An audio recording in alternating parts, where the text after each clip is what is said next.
if kunwari, yung mga China, yung mga nandito sa atin, sa Pogo, biglang pumasok ka ng paano? O di gegera tayo, gagalit tayo. Tapos sabihin ng Amerika, we've got your back. Repeat performance ng Ukraine, ng Israel, at saka ngayon sa Asia Pacific tayo naman. Kasi tayong proxy eh. Walang iba. Meron, matanong kita, Luke, meron bang ibang proxy dito sa ano? Meron bang ibang proxy? Wala eh. Meron bang?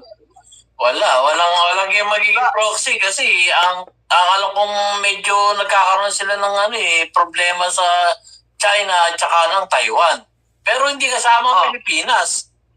Bakit hindi na proxy yung Taiwan? Yun. Bakit hindi proxy yung Taiwan? Pwede namang yung Taiwan ang pinagmulan na